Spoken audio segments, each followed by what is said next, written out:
Hello everyone, my name is Nikhil Dubey and मैंने एक initiative शुरू करी है जहाँ पे हम सभी जो एस्पिरेंट्स हैं उनके लिए जो मेन टारगेट है 2025 का उसको कैटर करने की कोशिश करेंगे। I am going to deal with the economic section, completely economic section के साथ 2.5 से 2.5 महीने का समय लगने वाला है। ये जो इकोनॉमिक्स का सेक्शन होने वाला है जहाँ पे मैं जो सोर्स हमारा रहने वाला है वो विवेक सिंह सर की जो इकोनॉमी की किताब आती है, बुक आती है, वो रहने वाली है। इसका ड्यूरेशन 2 से 2.5 मंथ का रहने वाला है जहाँ पे मैं डेली बेसिस पे एक वीडियो अपलोड करूँगा एंड बिलीव मी, ये आपके लिए वन स्टॉप सॉल्यूशन होने वाला है। आई नो कि इस पूरे इंडस्ट्री में बहुत कंटेंट है, बहुत ज़्यादा बम्बार्डमेंट ऑफ कंटेंट है, लेकिन इस बम्बार्डमेंट ऑफ कंटेंट के प्रोसेस में हम ना बहुत बार ऐसा होता है कि भूल जाते हैं कि पढ़ना क्या है।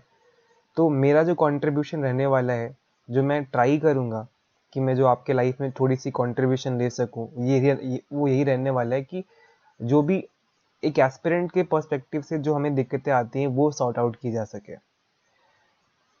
तो ये विवेक सिंह सर की इकनॉमी वाली सेक्शन है, सोर्स है। मेरा नाम वैसे तो निखिल दुबे है और जो इस पूरे इनिशिएटिव को स्टार्ट करने के पीछे एक ही मकसद रहा है। यस, एक अपनी यूट्यूब चैनल को ग्रो करने की अपनी एक डिज़ायर तो है फॉर श्योर, लेकिन साथ ही साथ जो मैंने प्रॉब्लम फेस करा है, क्योंकि even I am the aspirant, अभी भी वो प्रोसेस चल रहा है जहाँ पे मैं अभी इस साइकिल में हूँ।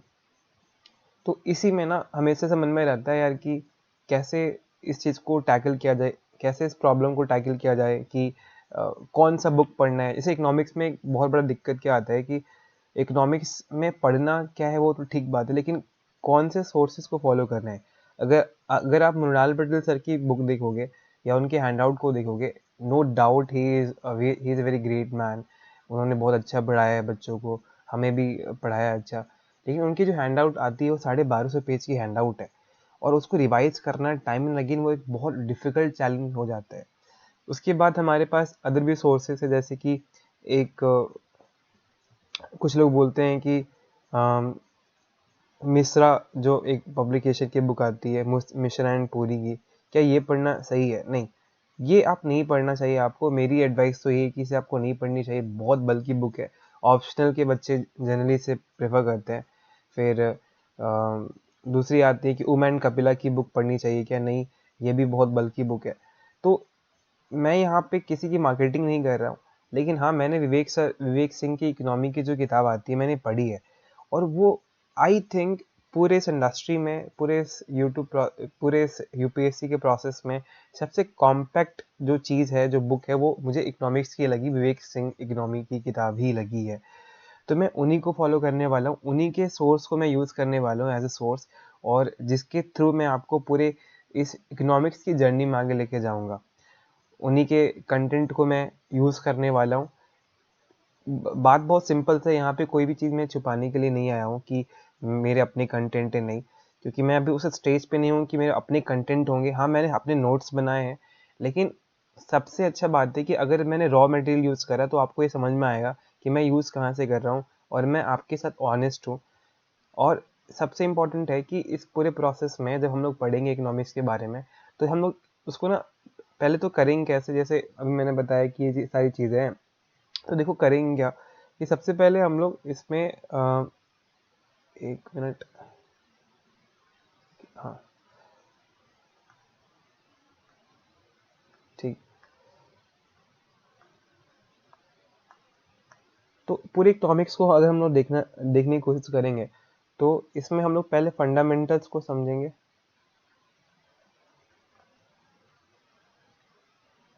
उसके बाद हम लोग मनी बैंकिंग, जो टॉपिक्स होता है मनी बैंकिंग को हो गया, ये सब में जाएंगे।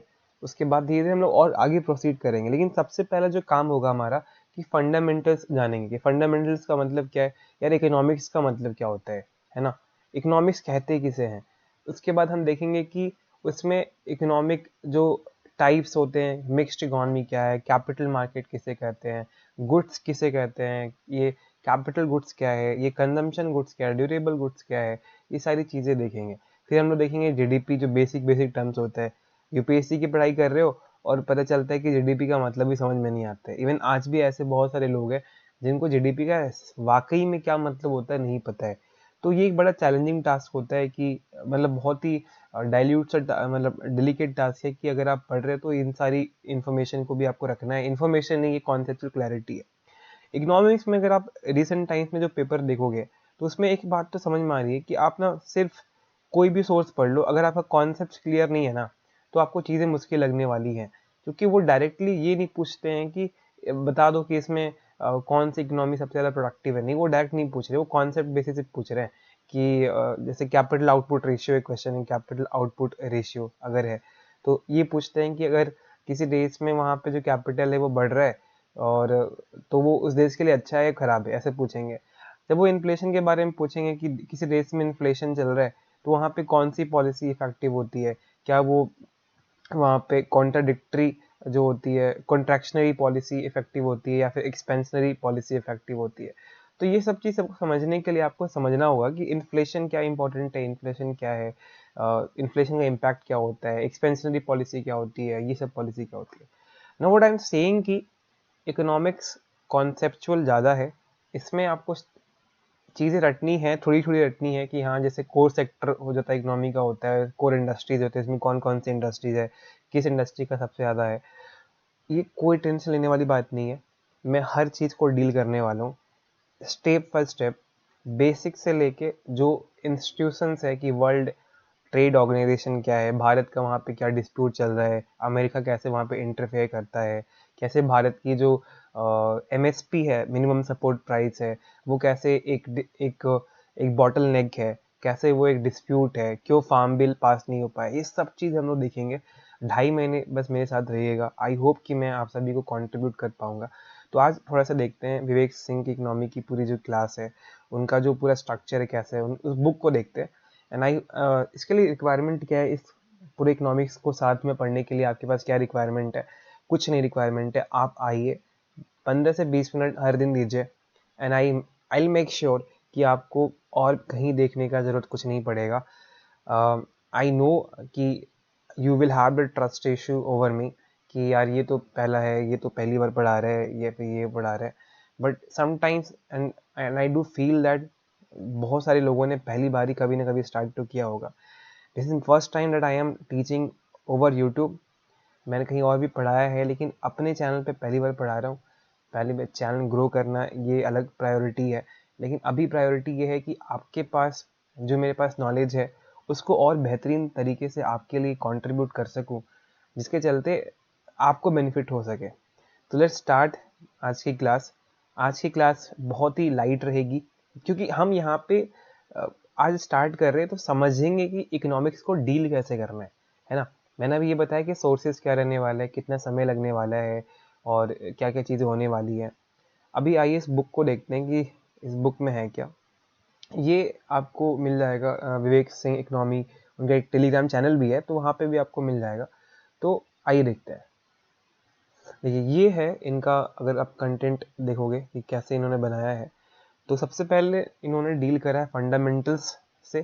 तो फंडामेंटल्स ऑफ मैक्रो इकोनॉमी उसके साथ डील करा है इन्होंने। उसके बाद मनी बैंकिंग पार्ट 1 है, ये इन्होंने डील किया है यहाँ पे, ठीक। फिर इन्होंने डील करा है मनी बैंकिंग को और इलाबोरेट किया है जो कि सेकंड सेक्शन में जाएगा। फिर गवर्नमेंट के बारे में कि गवर्नमेंट का कंट्रीब्यूशन क्या है इकोनॉमिक्स में, गवर्नमेंट बजटिंग वहाँ पे इन्होंने दिखाया है सारी चीज़ें। Land reforms mains oriented topic है, अगर एग्ज़ाम पर्सपेक्टिव से बात की जाए। इंडियन इकॉनमी क्या इसका इम्पैक्ट रहा, प्री इंडिपेंडेंस, पोस्ट इंडिपेंडेंस, आज़ादी से पहले, 1991 लिबरलाइजेशन, प्राइवेटाइजेशन और ग्लोबलाइजेशन का जो सीन हुआ वहाँ तक भारत की इकोनॉमी पे क्या इम्पैक्ट रहा, कैसे भारत की इकोनॉमी ने ग्रो किया है, वो सारी चीज़ें हैं। और फिर नीति आयोग जब when this particular party came to rule this government, to rule this country, BJP, तो उसके बाद से भारत में क्या चेंजेस देखने को मिले, फंडामेंटल चेंजेस क्या देखने को मिले, ये सारी चीज़ें हम लोग बात करेंगे। एफडीआई के बारे में बात करेंगे, आत्मनिर्भर भारत कैंपेन के बारे में बात करेंगे। उसके बाद ये भी एक इम्पॉर्टेंट सेक्शन है इंक्लूसिव ग्रोथ यानी कि पॉवर्टी के बारे में, डेमोग्राफिक डिविडेंड्स के बारे में, अनएम्प्लॉयमेंट के बारे में बात करना है, इसी इंक्लूसिव ग्रोथ के अंदर बात करेंगे। Sustainable development is a buzzword, तो इसमें भी हम लोग ये सारी चीज़ें देखेंगे। पॉवर्टी इराडिकेशन, इनइक्वालिटी, ये सब देखने वाले हैं। और उसके बाद फिर एक सब्सिडीज़ का इन्होंने एक अलग से सेक्शन बना दिया कि सब्सिडीज़ क्या है उसके। जैसे आजकल आप बहुत सुनते हो कि भारत सरकार ने डीबीटी के माध्यम से लगभग 10 लाख करोड़ रुपए तक बचा लिए हैं। तो इट्स डीबीटी का मतलब क्या है, प्राइस सब्सिडी क्या होता है, ये सब तरीके हैं सब्सिडी देने के लिए। लेकिन इन तीनों में भी डिफरेंसेस है, वो भी देखेंगे हम लोग। भारत में बहुत ज़्यादा हम फ्यूल सब्सिडी देते हैं, फर्टिलाइजर सब्सिडी देते हैं, तो सब्सिडी को डिटेल में कवर करने वाले हैं। उसके बाद उसमें कौन कौन से इंस्टीट्यूशंस इन्वॉल्व है, एफसीआई, क्यों एफसीआई इतनी इनएफिशिएंट है, क्यों it is one of the most inefficient body of India. ठीक है, पीडीएस सिस्टम क्या होता है, जिसके अंदर एमएसपी भी हम लोग देखेंगे, एमएसपी क्या होता है। फिर टीपीडीएस क्या होता है, टारगेटेड पब्लिक डिस्ट्रीब्यूशन सिस्टम क्या है, वो सब देखने वाले हैं। नेशनल फूड सिक्योरिटी एक्ट 2013 क्या है, जिसको भी डिटेल में करने वाले हैं, और उसमें कुछ कमेटी का रिकमेंडेशन भी देखेंगे। एग्रीकल्चर आपको ज्योग्राफी में भी पढ़ना है और इकोनॉमिक्स में भी पढ़ना है। अगर आपने ज्योग्राफी में नहीं पढ़ा है तो कोई बात नहीं, इसको हम लोग यहाँ पे और डिटेल में कर लेंगे। इकोनॉमिक्स के पर्सपेक्टिव से स्कीम्स को देख लेंगे, बहुत सारी स्कीम्स यहाँ पे क्या क्या है, ये सारी चीज़ें देखेंगे। तो यस, हम लोग ये सारी चीज़ें देखने वाले हैं। एग्रीकल्चर एक लंबा क्लास होने वाला है, काफ़ी इसमें क्लासेस जाएंगे। तो यस, बी मतलब उसको उसको भी देखना होगा हम लोग को। फिर एक आता है फिर supply chain and food processing industry क्या है। Supply chain food processing industry में आजकल ये एक बहुत ही इंटरेस्टिंग चीज़ बन चुका है, फूड प्रोसेसिंग इंडस्ट्री। आप जो आलू खाते, आलू जो कुछ कंपनियां एक डिफरेंट टाइप की आलू का प्रोडक्शन करवाती हैं, जिसके चलते वो चिप्स बना सके, वो लेस का मैन्युफैक्चरिंग कर सके। तो ये फूड प्रोसेसिंग, आलू आपको सस्ता मिलेगा लेकिन जो लेस है वो काफ़ी महंगा मिलता है, क्योंकि आपने उस रॉ मटेरियल को प्रोसेस कर दिया। तो ये सारी चीज़ें देखेंगे इसमें कौन कौन से स्कीम्स हैं, ये देखने वाले हैं हम लोग, है ना। फिर लास्ट में वन ऑफ द लास्ट जो टॉपिक आएगा कि वर्ल्ड में ऑर्गेनाइजेशंस क्या हैं जो ट्रेड को रेगुलेट करती हैं, कौन कौन सी मीटिंग्स हुई, कौन कौन से कन्वेंशंस हुए हैं, क्या एग्रीमेंट्स हुए हैं, सब्सिडीज के रिगार्डिंग क्या एग्रीमेंट्स है, या फिर एग्रीकल्चर पे क्या एग्रीमेंट है, आईटीए पे क्या एग्रीमेंट है, ये सब चीज़ें हम लोग देखेंगे हम लोग का इसी इंस्टीट्यूशंस वाले चैप्टर में। And last, infrastructure and investment model, क्या कितने टाइप्स के इन्वेस्टमेंट मॉडल्स होते हैं, कितने टाइप से पब्लिक प्राइवेट पार्टनरशिप की जाती है। और क्योंकि आजकल आपको ही पता है कि गवर्नमेंट जो है वो एक सर्विस ओरिएंटेड एंटिटी बन चुकी है, जहाँ पे इसका मेन मकसद सिर्फ वेलफेयर काम नहीं करना है, लेकिन एक सर्विस प्रोवाइडर की तरह भी काम करती है। तो उस वे में गवर्नमेंट सिर्फ अकेले एफिशिएंटली काम नहीं कर सकती है, it needs a partner to work with, and that's where the private players comes in, जहाँ पे उसे प्राइवेट प्लेयर के साथ वर्क करना होता है। लेकिन उस वर्क करने का जो फॉर्म है वो भी अलग अलग हो सकता है, उस फॉर्म को भी यहाँ पे हम लोग डिस्कस करेंगे। तो ये पूरा इसमें इंफ्रास्ट्रक्चर में कॉरिडोर्स क्या है, जैसे अभी आपने नाम सुना होगा, हम डेडिकेटेड फ्रीड कॉरिडोर बना रहे हैं। क्या है डेडिकेटेड फ्रीड कॉरिडोर, क्या उसका मतलब क्या होता है, लॉजिस्टिक्स का मतलब क्या है, नेशनल लॉजिस्टिक पॉलिसी हमने बनाई, तो लॉजिस्टिक्स का क्या रोल है इंफ्रास्ट्रक्चर की कंट्रीब्यूशन को बिल्ड करने में। पीएम गति शक्ति आपने सुना होगा कि भारत सरकार जो है वो लगभग एक बहुत बड़ा मेगा इनिशिएटिव लॉन्च करती है, जिसके थ्रू डिफरेंट मिनिस्ट्रीज के बीच में कोऑर्डिनेशन को स्टैब्लिश करना। जैसे आपने कभी बहुत बार देखा होगा कि यार कभी म्यूनसिपैलिटी वाले आपके शहर में आते हैं, कभी गड्ढा खोद के चले जाते हैं, क्योंकि उनको पाइप बिछाना होता है, फिर गड्ढा को ढकते हैं, फिर रोड वहाँ पे खोदा जाता है, रोड बनाया जाता है, कभी वहाँ पे तार बिछाने के लिए रोड जो बना है उसको खोद दिया जाता है। तो they don't have the coordination which is required for the efficient utilization of the funds of the government of India or the people of India। तो उस कोऑर्डिनेशन को स्टैब्लिश करने के लिए हमने एक पीएम गति शक्ति लॉन्च किया, जहाँ पे इंफ्रास्ट्रक्चर फोकस्ड हमारा रहेगा ज़्यादा। तो ये सब है, और लास्ट में हम लोग एक बजट एंड इकोनॉमिक सर्वे भी देखेंगे। तो ये इनका एक पूरा ओवरव्यू है कि हम लोग करने क्या वाले हैं। तो yes, let's start this class. Technically अभी ये क्लास स्टार्ट होने वाला है। Fundamentals of macro economic economy क्या है। अच्छा, सबसे पहले ना देखो कि ये इनका पहला चैप्टर है, फंडामेंटल्स ऑफ मैक्रो इकोनॉमी। ठीक, अब पहला जो क्वेश्चन आता होगा मन में कि यार इकोनॉमिक्स है क्या। देखो, इकोनॉमिक्स ना हमारे पास जो रिसोर्सेस है, जो स्केर्स रिसोर्सेस है, रिसोर्सेस आपके पास लिमिटेड ही है ना, तो यानी कि स्केर्स है, उसको कैसे यूज करना है उसके बारे में है। इकोनॉमिक्स इसके बारे में नहीं है कि किसके पास कितना रिसोर्स है, it is about how you are using the scarce the limited resources. For example जैसे जापान या फिर कोई भी अच्छी कंट्री का एग्जाम्पल ले लो, जैसे Singapore. Singapore is not that country जिसके पास बहुत सारा रिसोर्सेज है, but still it is one of the most advanced economy across the globe. Reason, उसके पास जो उनके पास ह्यूमन टेक्नोलॉजी है या ह्यूमन कैपिटल है या जो भी रिसोर्सेस है, उसने उसको एफिशिएंटली यूज करा है, यानी कि how they have used efficiently use करा है। जापान के पास भी बहुत सारे रॉ मटेरियल्स नहीं है या नेचुरल रिसोर्सेस नहीं है, but what ever they have exploited the limited resources efficiently. लेकिन इंडिया में भी एग्जांपल देखिए कि झारखंड जो है, Jharkhand is one of those state जहाँ पे बहुत सारे रिसोर्सेस है, but has the Jharkhand been able to manage the resources and exploit the resources efficiently? नहीं, झारखंड ने अपने रिसोर्सेज को अच्छे से यूज नहीं करा है, जिसकी यानी कि क्वेश्चन इसी पे आता है, the question comes down at one particular point कि आप उसको यूज कैसे करते हैं, how you are going to use it. यही है इकोनॉमिक्स, कि आप इसको यूज कैसे करते हैं, और इसी हाउ के आंसर पे आपके आपको डिफरेंसेस दिखते हैं, आपको इनइक्वालिटीज दिखती है। अब इकोनॉमिक्स जो है ना, वो दो सेक्शन में डिवाइड किया जाता है, micro economics and macro economics. एक माइक्रो इकोनॉमिक्स यानी कि जब इंडिविजुअल लेवल पे आप डिस्कशन कर रहे हो, वो माइक्रो इकोनॉमिक्स है। जैसे एक प्राइवेट पार्टी के बारे में आप डिस्कशन कर रहे हो, प्राइवेट कंपनी का डिसीजन कर रहे हो कि उस प्राइवेट कंपनी का क्या डिसीजन होने वाला है किसी पर्टिकुलर पॉलिसी के रिगार्डिंग, तो you are dealing at very individual level.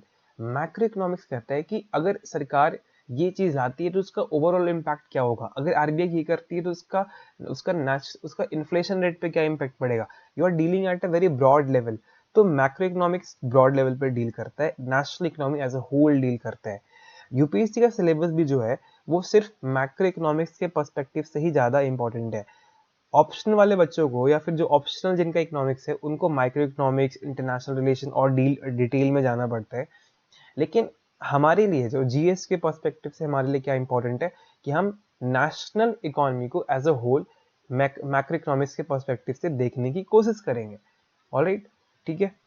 अब पूरे इकोनॉमी में जो हमने बोला कि चूंकि हमारे पास रिसोर्सेस लिमिटेड है ना, हमारे पास रिसोर्सेस बहुत लिमिटेड हैं, तो उस केस में इस लिमिटेड रिसोर्सेज को करना क्या है, इसका करना क्या है। इस इसके लिए हमारे पास तीन क्वेश्चन है कि लिमिटेड रिसोर्सेज का यूज करके आपको क्या बनाना है, यानी क्वेश्चन इज व्हाट, कैसे बनाओगे यानी कि हाउ, और किसके लिए बनाओगे यानी कि डिस्ट्रीब्यूशन। पूरा इकोनॉमिक का जो एंगल है, पूरा इकोनॉमिक का जो स्ट्रक्चर है, इन्हीं तीन क्वेश्चंस पे बेस्ड है, what, how and for home. आप क्या बनाना चाहते हो, क्या आप कंज्यूमर गुड्स बनाना चाहते हो, क्या आप कैपिटल गुड्स बनाना चाहते हो, हाउ कैसे बनाना चाहते हो, यानी कि आप सिर्फ पुरानी टेक्नोलॉजी का यूज करके बनाना चाहते हो, मॉडर्न टेक्नोलॉजी का यूज करके बनाना चाहते हो, आप कन्वेंशनल एनर्जी का यूज करना चाहते हो जैसे कि कोल हो गया या फिर वाटर हो गया, या फिर आप नॉन कन्वेंशनल एनर्जी का यूज करना चाहते हो जैसे सोलर एनर्जी का यूज करके अपना प्रोडक्शन करना चाहते हो।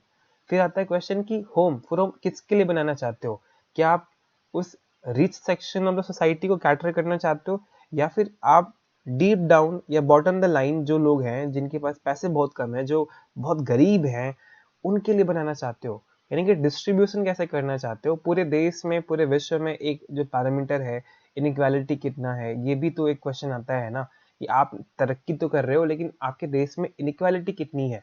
तो वो सारी चीजें हैं। तो ये तीन question, what, how, for home, ये बेसिक क्वेश्चन है जो इस पूरे इकोनॉमिक्स से गेम को चलाता है। अब ये जो क्वेश्चन है, आपने क्वेश्चन तो पूछ लिया, ठीक है, लेकिन जब क्वेश्चन आपने पूछ लिया कि आप क्या बनाओगे, कैसे बनाओगे, किसके लिए बनाओगे ना, तो क्वेश्चन, नेक्स्ट क्वेश्चन आता है कि इसको आंसर देने के लिए आपके पास बहुत तरीके हैं। जैसे वो तरीका ही क्या कहलाता है, एक सिस्टम कहलाता है। You have a system, society ने एक सिस्टम बनाया है, डिफरेंट डिफरेंट सोसाइटीज ने अपने आप को ऑर्गेनाइज करा और सिस्टम बनाया इन तीन क्वेश्चंस को आंसर देने के लिए कि फॉर किसके लिए बनाना है, कैसे बनाना है, और क्या बनाना है। तो इसलिए इन based on differences of the organisation of the system we have different economic system. Economic system क्या है, वही सिस्टम है जो इन सारे क्वेश्चंस का आंसर देता है। यानी कि एन इकोनॉमिक स्टडीज की कैसे सोसाइटी जो है अपने पास स्केर्स रिसोर्सेस है, इसको यूज करके वो इन तीनों क्वेश्चंस का आंसर दे सकते हैं। तो अब अगर आप टेक्निकली देखो या फिर थ्योरेटिकली देखो तो जैसे तीन इकोनॉमी के सिस्टम होते हैं।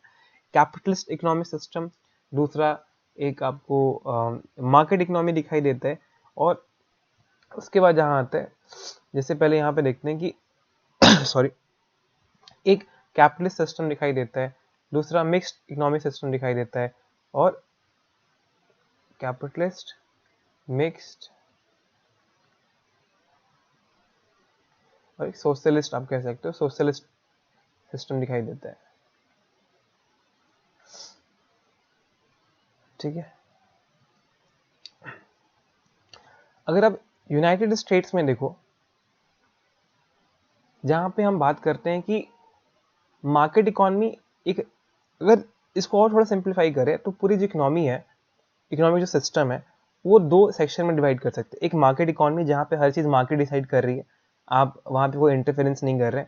जैसे आप गए एक मार्केट में आपने एक चीज़ बनाई थी, वो गुड्स आपने वहाँ पे बेचने की कोशिश करी, और उनके बायर्स के डिमांड पे अगर वहाँ पे उसको खरीदने वाले लोग की संख्या बहुत ज़्यादा है तो ऑटोमेटिकली इसका प्राइस जो होगा वो बहुत बढ़ जाएगा। यानी कि मार्केट में डिमांड जो है, डिमांड के बेसिस पे आपकी प्रोडक्ट की प्राइस डिसाइड हुई। यानी कि टोटली जो इकोनॉमी मार्केट डिसाइडेड है। लेकिन एक ऐसा मार्केट भी तो हो सकता है जहाँ पे आप बेचने गए, भले ही वहाँ पे 100 लोग हो, 1000 लोग हो, 2000 लोग हो उसको खरीदने के लिए, उसका जो प्राइस है फिक्स है। यानी कि इसको प्राइस को कमांड दिया गया है कि आपको कमांड मिला है कि आप इतना प्राइस ही रखोगे, इससे ज़्यादा प्राइस नहीं रख सकते। तो दो टाइप की मार्केट है, एक दो टाइप की इकोनॉमी है, एक मार्केट इकोनॉमी, दूसरा है एक कमांड इकोनॉमी। ठीक, एक मार्केट इकोनॉमी, दूसरा है कमांड इकोनॉमी। जनरली एक ऐसा मार्केट इकोनॉमी है जहाँ पे जनरली या फिर पूर्ण रूप से कोई रेगुलेशन है ही नहीं, गवर्नमेंट के इंटरवेंशन है ही नहीं, उसे हम क्या बोलते हैं, इसे हम बोलते हैं लेसेज फेयर इकोनॉमी। यानी कि ऐसा मार्केट इकोनॉमी जहाँ पे गवर्नमेंट अपने इकोनॉमिक डिसीजन से अपने आप को दूर रखती है, it is called laces fair economy. और यही सिद्धांत भी था एडम स्मिथ का, कि एडम स्मिथ भी इसी बात पे मानते थे कि गवर्नमेंट को इंटरवीन करना ही नहीं चाहिए। और यही चीज़ था 1929 तक, 1929 तक, जब तक ग्रेट डिप्रेशन हुआ नहीं, पूरे वर्ल्ड का जो इकोनॉमिक सिस्टम था वो इसी बेसिस पे था कि लेसेस फेयर, यानी कि गवर्नमेंट जो है वो इंटरफेयर नहीं करेगी आपके मार्केट इकोनॉमी में। ठीक है, उसके बाद है अब दूसरा जो आपके पास एक कमांड इकोनॉमी है, जहाँ पे गवर्नमेंट जो है वो हर इंपॉर्टेंट डिसीजन बनाती है, जैसे प्रोडक्शन हो गया, उसका डिस्ट्रीब्यूशन कैसा हो गया। और ये आपको दिख सकता है सोवियत यूनियन में, जहाँ पे जनरली सरकार ही डिसाइड करती थी कि आपको करना है क्या, कैसे करना है। लेकिन आजकल कोई भी सोसाइटी ना तो वो कमांड इकोनॉमी है, ना ही वो कैपिटलिस्ट इकोनॉमी है। It is basically a mixed economy, जहाँ पे दोनों के आपको कुछ कुछ दिखाई देते हैं। जैसे भारत भी देख लीजिए, भारत में भी आपको दिखता है कि जब इमरजेंसी का केस आता है तो हम लोग इसेंशियल कमोडिटीज़ एक्ट जो 1955 है उसका यूज़ करके हम लोग प्राइसेस को रेगुलेट कर लेते हैं कि अच्छा ये प्राइस फिक्स नहीं हो सकता। ब्लैक जो मार्केटिंग होती है या फिर होर्डिंग जो होती है उसको रेगुलेट करने के लिए भी हम प्राइसेस फिक्स करते हैं। हमने एमएसपी यूज़ करा है ना। तो ये सारी चीज़ें दिखाती हैं कि भारत में भी हम प्राइसेस को रेगुलेट करते हैं, हम इंटरवीन करते हैं मार्केट में। It is not completely laces fair economy, हम वहाँ पे ये नहीं कर सकते। अब आता है कि ये तो हो गया कि टाइप्स क्या होता है मार्केट का, इकोनॉमिक सिस्टम का टाइप्स क्या होता है। नाउ इकोनॉमी के सेक्टर्स क्या है। देखो इकोनॉमी के सेक्टर जो होते हैं वो जनरली चार सेक्शन में इन्हें डिवाइड किया जाता है। एक प्राइवेट सेक्टर, दूसरा गवर्नमेंट सेक्टर, ठीक है, तीसरा आपको हाउस होल्ड सेक्टर मिल जाएगा, और चौथा जो है आपको एक्सटर्नल सेक्टर मिल जाएगा। अब प्राइवेट सेक्टर का मतलब है कि अगर कोई फर्म है, जैसे कोई कंपनी है, जैसे इन्हीं का ले लो एग्जांपल, मुकेश अंबानी की एक कंपनी है रिलायंस इंडस्ट्रियल लिमिटेड। ये एक प्राइवेट फर्म है, एक प्राइवेट कंपनी है, तो ये प्राइवेट सेक्टर के अंदर आएगी। मुकेश अंबानी चूंकि एक ह्यूमन बींग है, इनको हम हाउस होल्ड सेक्टर के अंदर लेंगे। और ये गवर्नमेंट सेक्टर भी हो सकता है कि मान लो एक इंसान है जो किसी कंपनी में काम करता है, जैसे सरकारी कंपनी, वो गवर्नमेंट सेक्टर हो गया। तो हाँ, इसका मतलब है कि जितने भी लोग हैं, जितने भी ह्यूमन बींग्स हैं, वो सबके सब क्या होंगे, वो हाउस होल्ड सेक्टर के अंदर आएंगे। गवर्नमेंट सेक्टर में गवर्नमेंट की कंपनीज आएंगी। प्राइवेट सेक्टर में प्राइवेट सेक्टर कंपनीज आएंगे। यानी कि एक कंपनी क्या है, प्राइवेट सेक्टर उसको होल्ड करने वाला, उसको ऑन करने वाला क्या हो सकता है, वो हाउस होल्ड सेक्टर के अंदर आ सकता है। ठीक है। एंड द लास्ट इसके एक्सटर्नल सेक्टर जो है, जहां पे आप एक्सपोर्ट और import of goods and services के बारे में डील करते हो। तो आइए प्राइवेट सेक्टर को देखते हैं, सबसे पहले डिटेल में देखते हैं। जितने भी फर्म्स होते हैं, जितने भी कंपनीज हैं, वो किसी न किसी प्राइवेट इंडिविजुअल से ओन की जाती है। यानी कि एक कंपनी को प्राइवेट इंडिविजुअल ओन करता है, या उसे हम एंटरप्रेन्योर्स भी कहते हैं। वो सब के सब क्या है, वो प्राइवेट सेक्टर के अंदर आएंगे। यानी कि जितनी भी कंपनी है, ये इंसान के बारे में डिस्कस नहीं कर, all the firms and enterprises, वो सब के सब प्राइवेट सेक्टर के अंदर आएंगी, जो जिनका मेन मकसद क्या है, गुड्स बनाना, मैन्युफैक्चरिंग करना, सर्विसेज प्रोड्यूस करना। ठीक है। लेकिन अगर आपको सॉरी लेकिन अगर आपको प्रोड्यूस करना है, आउटपुट प्रोड्यूस करना है, गुड्स प्रोड्यूस करना है, या सर्विस भी प्रोड्यूस करना है, तो आपको इनपुट चाहिए होगा ना। तो इनपुट क्या है, तो जनरली माना जाता है कि इनपुट चार है: land, labour, capital, and the entrepreneur. जैसे यहाँ पे देखते हैं, ये एक कंपनी है जिसको चलाने के लिए यू नीड, आपको आप ही खुद चाहिए, आपकी स्किल्स चाहिए, आपको कैपिटल चाहिए, आपको नेचुरल रिसोर्स यानी कि लैंड चाहिए, ज़मीन चाहिए, और फिर आपको लोग चाहिए जो काम करेंगे आपको। आप इनका इनपुट लोगे तभी आप गुड्स एंड सर्विसेज बना सकते हो। अब जब इनपुट इनका ले रहे हो, जैसे आप कैपिटल यूज़ कर रहे हो तो उस पर आपको इंटरेस्ट देना पड़ेगा। अगर आप लैंड यूज़ कर रहे हो तो आपको रेंट देना पड़ सकता है। अगर आप लेबर यूज़ कर रहे हो तो आपको वेज देना पड़ सकता है। तो यू हैव टू पे दिस। यानी कि चार इनपुट तो चाहिए: entrepreneur, capital, natural resources and labour. आप इसका यूज़ करके गुड्स एंड सर्विसेज बनाते हो। अब वो गुड्स क्या हो सकता है, वो फाइनल गुड्स भी हो सकता है कि हाँ वो रेडी है कंजम्पशन के लिए। और फाइनल गुड्स में भी दो टाइप के गुड्स आते हैं, कंजम्पशन है ना, एक कैपिटल गुड्स होते हैं। देखेंगे कि कैपिटल गुड्स क्या होता है अभी आगे, कंजम्पशन क्या होता है, फिर एक इंटरमीडिएट गुड्स होता है। ये सारे आप बना सकते हो। ठीक।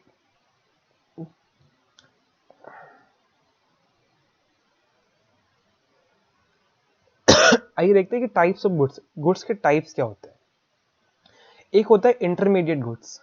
इंटरमीडिएट गुड्स वैसे गुड्स हैं जो अभी इस हालत में नहीं है कि आप उसे कंज्यूम कर सको। जैसे मान लो कि एक स्टील का सीट है ना, स्टील का सीट अगर है, तो अब ये फाइनल गुड नहीं है। आप इसको डायरेक्टली यूज नहीं कर सकते, या इसे किसी काम के लिए नहीं है, इसको आपको यूज करना पड़ेगा किसी और चीज को बनाने में। तो इसको और प्रोडक्शन प्रोसेस में आगे भेजना पड़ेगा, जिसके चलते वो फाइनल गुड्स में बन सके। तो इसी स्टील सीट का यूज करके आप अपने कार का मैन्युफैक्चरिंग करते हैं। यानी कि स्टील गुड्स क्या है, एक इंटरमीडिएट गुड है। यानी कि ऐसे गुड जो सेमी फिनिश्ड गुड्स है, उन्हें हम क्या कहते हैं, इंटरमीडिएट गुड्स कहते हैं। फाइनल गुड्स क्या है, फाइनल गुड्स का मतलब है कि अब इनका कोई ट्रांसफॉर्मेशन नहीं होने वाला है। अब ये यूज किए जा सकते हैं कंजम्पशन के पर्पज से, या फिर उसको कहीं और इन्वेस्ट भी किया जा सकता है, लेकिन उनका ट्रांसफॉर्मेशन पॉसिबल नहीं है। अब ये ट्रांसफॉर्म नहीं किए जा सकते हैं। दे आर, जो जिस स्टेट में रहेंगे उसी स्टेट में आप उनको यूज कीजिएगा। जैसे कंजम्पशन गुड, जो जो कंज्यूम किए जाते हैं अल्टीमेट कंज्यूमर्स के द्वारा, उन्हें हम कंजम्पशन गुड्स कहते हैं। अब इसमें भी आता है कि कंजम्पशन गुड्स में भी ऐसे गुड्स हैं जो बहुत लंबे टाइम तक चलते हैं, जैसे ड्यूरेबल गुड्स होते हैं। मान लो कि 3 साल से ज़्यादा अगर वो यूज़ किए जा रहे हैं, जैसे टीवी हो गया, लैपटॉप हो गया, कंप्यूटर्स हो गए, ये सब ड्यूरेबल कंजम्पशन गुड्स में आएंगे। नॉन ड्यूरेबल गुड्स, आप हर दिन खाना खाते हो, पेपर पढ़ते हो, क्लोथिंग कपड़े पहनते हो, तो ये भी ऐसा नहीं कि हाँ आजकल तो है कि कपड़े कभी कभी 4-5 साल चल जाते हैं, लेकिन ठीक है, फिर जनरली हम उसको नहीं रख रहे हैं कि उस केस में हम नहीं रख रहे हैं कि ड्यूरेबल गुड्स में आते हैं। फिर आता है कैपिटल गुड्स। कैपिटल गुड्स क्या है, एक ऐसा गुड जो जिसके अंदर 3 चीजें हो, तभी हम उसे कैपिटल गुड कह सकते हैं। कौन कौन सा चीज हो उसके अंदर, पहला तो वो मैन मेड प्रोसेस से बना हो, पहला। दूसरा दूसरा क्या है कि आप इसको फर्दर प्रोडक्शन में यूज करने वाले हो। तीसरा क्या है, जब आप उसको यूज कर रहे हो इनपुट के तौर पे, यानी कि जब आप उसको यूज कर रहे हो किसी चीज को बनाने के लिए, तो ये इंश्योर करना है कि उस प्रोसेस में उसका ट्रांसफॉर्मेशन ना हो जाए। मान लो कि आपने ट्रैक्टर को यूज किया, ट्रैक्टर एक इनपुट के तौर पे आपने यूज किया, किस चीज के लिए यूज किया, जमीन में आपने आप फार्मिंग कर रहे हो, तो वहां पे आप यूज कर रहे हो ट्रैक्टर का। तो क्या ट्रैक्टर को यूज करने के प्रोसेस में ट्रैक्टर बदल जाता है या कुछ किसी चीज में कन्वर्ट हो जाता है क्या? नहीं। यानी कि आपने जब इनपुट को यूज किया किसी चीज के और प्रोडक्शन में, तो उस प्रोसेस में उसका ट्रांसफॉर्मेशन नहीं होना चाहिए। यही है कैपिटल गुड। पहला क्या है कैपिटल गुड्स का मतलब, ये क्वेश्चन आ सकता है, कभी भी आ सकता है कि कैपिटल गुड का मतलब क्या है।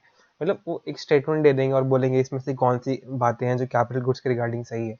तो पहला, वो मैनमेड हो। दूसरा, वो इनपुट के तौर पे यूज किया जाए, है ना, इनपुट फॉर प्रोडक्शन प्रोसेस। जैसे जितनी भी मशीन्स होती है जनरली, उसका मेन मकसद क्या है, उनको यूज करना है हमें किसी और चीज के प्रोडक्शन में। तीसरा क्या है कि जब वो इनपुट के तौर पे यूज किए जा रहे हो, तो उनका ट्रांसफॉर्मेशन या उनको कंजम्पशन नहीं किया जाए, है ना, तभी हम बोल सकते हैं कि वो कैपिटल गुड्स के फॉर्म में आते हैं। अब कैपिटल गुड्स ऐसे तो माना जाता था कि सिर्फ फिजिकल गुड होता है, नहीं, लेकिन अब क्या है कि ये फिजिकल गुड भी हो सकते हैं, ये फाइनेंशियल मनी, जैसे मनी भी आप बोलते हैं कैपिटल चाहिए आपको इन्वेस्ट करना है, तो फाइनेंशियल कैपिटल भी आपका एक कैपिटल गुड में आता है। इंटेलेक्चुअल कैपिटल जैसे पेटेंट्स हो गए, कॉपीराइट्स हो गए, ये सारी चीजें आपकी कैपिटल गुड्स की कैटेगरी में आएंगी। ठीक है, अब आता है कि इन्वेस्टमेंट क्या है। देखिए इन्वेस्टमेंट का मतलब, अभी हम लोग सिर्फ ये डील कर रहे हैं कि आखिर फंडामेंटल्स ऑफ मैक्रो इकोनॉमी का मतलब क्या है, क्या क्या फंडामेंटल्स इसमें आते हैं, है ना। तो इन्वेस्टमेंट का मतलब है कि जब आपने किसी चीज को बनाया, जैसे मान लो कि आपने एक बिस्किट बनाई, मान लो कि आपने एक आपका एक देश है, एक टेरिटरी है, यहाँ पे आपने किसी चीज की मैन्युफैक्चरिंग करी जिसका मार्केट वैल्यू है 100 रुपया। ठीक है, ठीक, इसमें आपने बहुत सारी चीजें बनाई होंगी। मान लो इसमें आपने बिस्किट बनाया है, इसमें कपड़ा बनाया है, मशीन बनाई है, कुछ भी बनाया है, इसी 100 रुपये में इसका पूरा दाम है। बहुत सारी चीजें यहाँ पे, ये पूरा आपका आउटपुट था उस जगह का। इसमें से 70 रुपए की चीजें वो थी जो आप कंज्यूम करने वाले थे, लेकिन जो 30 रुपए की चीज वो थी जो आप फर्दर इनपुट के तौर पे यूज करने वाले थे और नई चीजों को बनाने के लिए।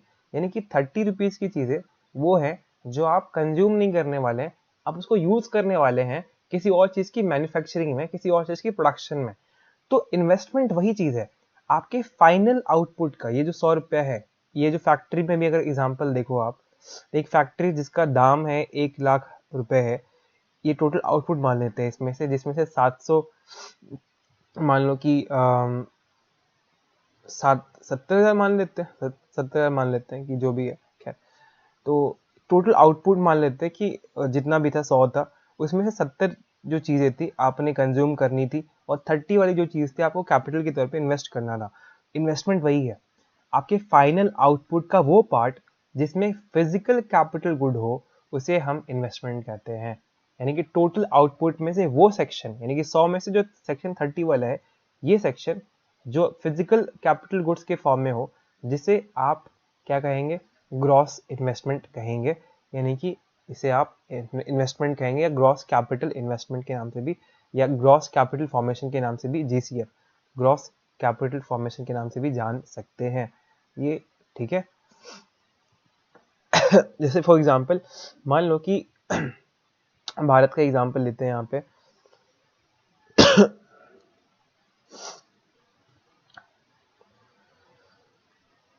कि मान लो किसी समय 2019-20 में किसी देश की जीडीपी 1,000 रुपये थी, ठीक, उसमें से उसने 300 रुपये की चीजें ऐसी प्रोड्यूस की जो कि कैपिटल के फॉर्म में थी। यानी कि इस देश का 30% जो है वो इन्वेस्टमेंट है। और ये क्या है, ये आउटपुट का वो सेक्शन है जो कि आपने कैपिटल के फॉर्म में प्रोड्यूस करा है। यानी कि इस देश का ग्रॉस कैपिटल फॉर्मेशन क्या है, 30%। अगर 100 रुपये की चीजें प्रोड्यूस हो रही है, तो इसमें से 30 वाली चीजें वो है जो आपको इन्वेस्ट करना है फर्दर प्रोडक्शन के लिए। ठीक है, और भारत में यही चीज था कि 1947 से अगर आप देखो, 1947 से लेकर 1980s तक, तो भारत में हम जितना चीज प्रोड्यूस करते थे ना, क्योंकि हमारे पास उतना रिसोर्स था नहीं उतना, हमारे पास उतनी इन्वेस्टमेंट अपॉर्चुनिटीज थी नहीं। तो अगर हम 100 रुपए की चीज़ें प्रोड्यूस करते थे तो हमारे पास 95 जो चीज़ें आती थी, 95% वो कंजम्पशन गुड्स ही आती थी। हम 5% ही ऐसी चीज़ें प्रोड्यूस कर पाते थे जो कैपिटल गुड्स की कैटेगरी में आती थी।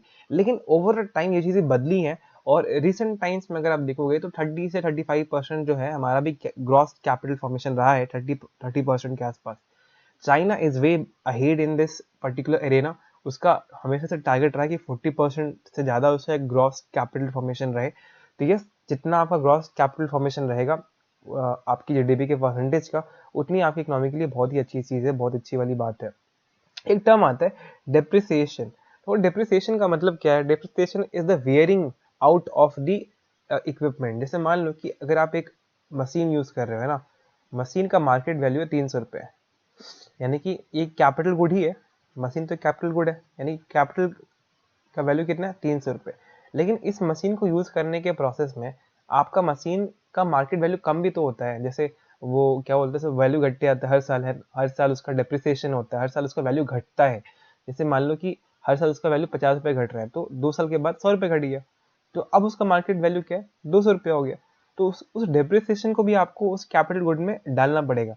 तो जो इन्वेस्टमेंट है, जो आपका नेट इन्वेस्टमेंट होता है, आप टोटल इन्वेस्टमेंट तो कर रहे हो, ठीक बात है, लेकिन उसमें कुछ डिप्रिसिएशन भी तो आएगा ना, तो माइनस करो डिप्रिसिएशन, वही आपका नेट इन्वेस्टमेंट वाली कैटेगरी आएगी। Now look at this chart, जहाँ पे भारत का जो इन्वेस्टमेंट रहा है, ग्रॉस इन्वेस्टमेंट रहा है, वो क्या रहा है? 30%, 28, 20% और 29.20%। तो जस्ट ओवरलुक कि भारत का जो इन्वेस्टमेंट है या ग्रॉस कैपिटल फॉर्मेशन है वो रिसेंट टाइम्स में इतना रहा है, 29-30% के आसपास रहा है। ठीक है, अब आते हैं, let's do it circular flow of the economy क्या होता है। देखिए, circular flow of the economy का मतलब क्या है? एक ऐसा चार्ट जहां पे हम ये दिखाते हैं कि जो भी इकोनॉमी के सेक्टर्स हैं उनके बीच में क्या रिलेशनशिप स्टैब्लिश किया जा सकता है। जैसे हाउस होल्ड सेक्टर है, या फिर जो प्राइवेट सेक्टर है, गवर्नमेंट सेक्टर है, बैंकिंग सेक्टर है ना, इनके बीच में क्या रिलेशन है। तो इसी रिलेशन को दिखाने के प्रोसेस में अगर आप देखोगे तो एक सर्कुलर सा चार्ट बनता है, that is known as circular flow. For example case 1 लेते हैं, जहाँ पे एक हाउस होल्ड सेक्टर है। जैसे यहाँ पे एक हाउस होल्ड सेक्टर है, अभी अपने एजम्पशंस में हम ये मानते हैं कि ये कुछ बचा नहीं रहा है, इज नॉट सेविंग एनीथिंग। जो भी एक इनकम अर्न करता है, it will definitely use it for the expenditure, या फिर कुछ खरीदने के लिए यूज कर लेगा, तो कोई सेविंग नहीं हो रहा है ना। और यहाँ पे देखते हैं, हाउस होल्ड सेक्टर है, वो एक कंपनी है जो एक गुड्स एंड सर्विसेज बनाती है।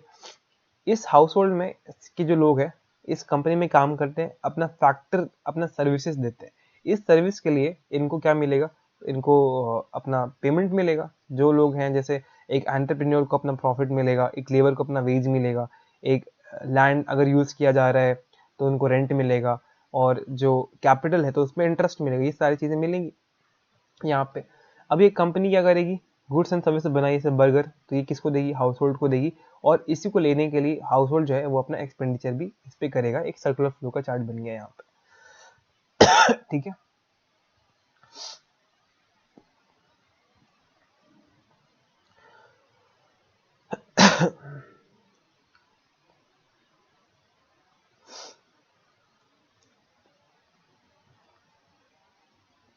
ओके।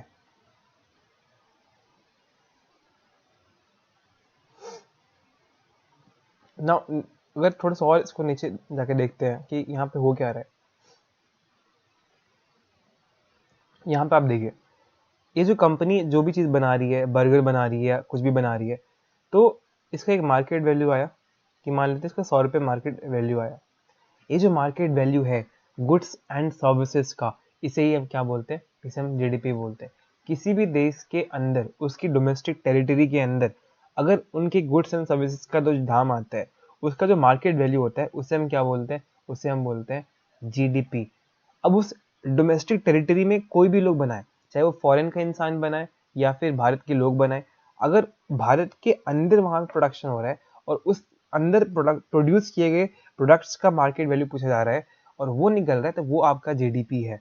ठीक है, अब ये जीडीपी निकल के, इसको निकालने का तरीका क्या हो सकता है? जैसे यहाँ पे अगर आप देखोगे तो यहाँ पे 100 रुपये है ना, यहाँ पे 100 रुपये हैं, इस 100 रुपये को कैसे और निकाला जा सकता है, क्योंकि हमने बोला कि यही 100 रुपये जीडीपी है, तो 100 रुपये निकालने का तरीका क्या हो सकता है। देखिए, या तो आप इस गुड्स एंड सर्विस यानी कि बर्गर का मार्केट वैल्यू निकालिए, बर्गर का मार्केट वैल्यू निकालिए, यानी कि वैसे प्रोडक्ट्स का मार्केट वैल्यू जो कि फर्म ने प्रोड्यूस किया है। जब आप फर्म्स के द्वारा प्रोड्यूस किए गए प्रोडक्ट्स का मार्केट वैल्यू निकालते हैं, और इस निकाल के फिर जब आप मार्केट वैल्यू निकाल रहे हैं, तो इसे हम बोलते हैं प्रोडक्ट मेथड, क्योंकि आपने प्रोडक्ट का मार्केट वैल्यू निकाला। दूसरा और क्या तरीका है, आपने यहाँ पे देखा कि हाउस होल्ड ने उतना ही रुपया खर्च भी किया था, एक्सपेंडिचर 100 रुपीज। तो जब आप expenditure of the house hold sector या फिर किसी और सारे सेक्टर्स का एक्सपेंडिचर कैलकुलेट करके मार्केट वैल्यू निकालते हैं, तो हम क्या बोलते हैं कि ये एक्सपेंडिचर मेथड है। और तीसरा एक और तरीका हो सकता है कि अगर सबको 100 रुपये पेमेंट भी मिला है ना, यहाँ पे देखिए, यहाँ पे सबको 100 रुपये पेमेंट भी मिला है, वही 100 रुपये वैल्यू भी है जीडीपी का।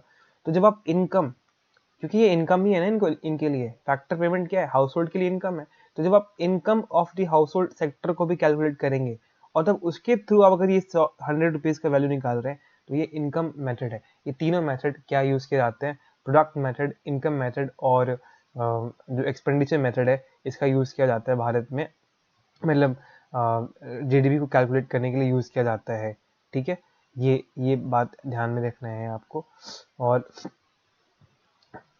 लेकिन एक और चीज यहाँ पे है जो आपने शायद नोटिस किया है कि नहीं किया पता नहीं, अगर आप देखोगे हाउस होल्ड जो होता है वो बर्गर प्रोड्यूस कर रहा था, और सेम बर्गर वो एंटरप्राइज से खरीद रहा था और कंज्यूम भी कर रहा था, और वो जितना अपना इनकम अर्न कर रहे थे वो सारा के सारा खर्च कर दे रहे थे। लेकिन उस केस में वो कुछ सेविंग नहीं कर रहे हैं, वो दे वर नॉट सेविंग एनीथिंग। जब सेविंग नहीं होगा तो उस सिचुएशन में इकोनॉमी का प्रोडक्शन जो वो स्टैग्नेंट हो जाएगा, वो रुक जाएगा। क्यों रुक जाएगा, क्योंकि आप जब तक सेव नहीं करोगे, आपके पास पैसा नहीं होगा इन्वेस्ट करने के लिए, और जब इन्वेस्ट नहीं करोगे तो आपके पास कैपिटल गुड्स नहीं होंगे, और जब कैपिटल गुड्स नहीं होंगे तो फॉर श्योर आपकी इकोनॉमी में वो ऑप्शन ही नहीं है कि आप और नई चीजें बना सको। क्योंकि अगर आपको इन्वेस्ट करना है, क्योंकि अगर आपको जैसे मान लो कि अगर आप 100 रुपए की चीजें बना रहे हो और आपको अगर 120 रुपए की चीजें बनानी है, तो आपको सिंपल से बात है और मशीन चाहिए होंगी। उस मशीन को खरीदने के लिए आपके पास पैसे नहीं है, तो पैसे कहाँ से आएंगे, जब आप सेविंग करोगे। जो सेविंग ही नहीं है तो आप मशीन नहीं खरीदोगे, और जब मशीन नहीं खरीदोगे तो आप 120 वाली चीजें बना नहीं पाओगे, और जब बना नहीं पाओगे तो ग्रोथ तो होगा नहीं, वो स्टैग्नेंट हो गया।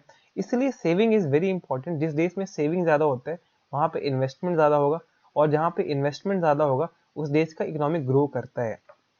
जैसे इस केस 2 में देखते हैं, अगर हाउस होल्ड सेक्टर ने ये डिसाइड करा कि वो सिर्फ 70 रुपये ही खर्च करेगा और 30 रुपये वो सेव करेगा उस पूरे 100 रुपये में से, तो उस केस में 30 रुपये जो है वो सेविंग के पर्सपेक्टिव से यूज किया जाएगा। जैसे इस डायग्राम से समझते हैं, यहाँ पे देखिए, हाउस होल्ड सेक्टर ने 70 रुपये खर्च किया और 30 रुपये बैंक में जमा कर दिया। इसी अब यहाँ पे देखिए, इसी 70 रुपये, अभी इनके पास क्या है, ये जो एंटरप्राइज है, कंपनी है, क्योंकि ये 70 रुपये खरीद मतलब एक्सपेंडिचर कर रहे हैं, तो कंपनी बोलेगी क्यों ना हम 70 रुपये की चीजें बनाएं जो कंज्यूम की जा सके, और बाकी जो 30 रुपये का जो चीज है वो हम कैपिटल गुड बना दें। लेकिन उनके पास 30 रुपये आएंगे कहाँ से, ये बैंक से पैसा लेंगे। बैंक के पास पैसे कहाँ से आए, जो हमने यहाँ पे जमा करा। यानी कि अब ये 30 कैपिटल गुड्स भी बना रहे हैं। पहले सिर्फ कंजम्पशन गुड्स बना रहे थे, लेकिन now this company is also manufacturing this capital good, जिसका मार्केट वैल्यू क्या है, 30 रुपीज है। यानी कि अब यहाँ से इसी 30 रुपीज का यूज करके कंपनी और कंजम्पशन गुड बनाएगी, and this will help in growing this economy. तो इस पर्सपेक्टिव से इकोनॉमी ग्रो भी करेगी। तो इसीलिए किसी भी देश के लिए सेविंग ज़्यादा होगा तो इन्वेस्टमेंट ज़्यादा होगा।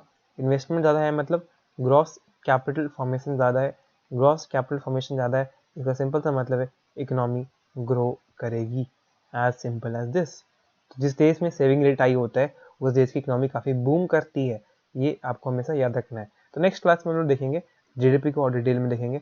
तब तक के लिए I think it is enough, and I hope कि आपको चीज़ समझ में आएंगी। तो लेट्स वाइंड अप हियर, और यहाँ पे चीज़ों को रोकते हैं थोड़ा सा, है ना। और जितना हो सकता है हम लोग ट्राई करेंगे कि आपको चीज़ें मैं इजीली समझा सकूँ। And thank you so much. So yes, this is Nikhil Dubey signing off.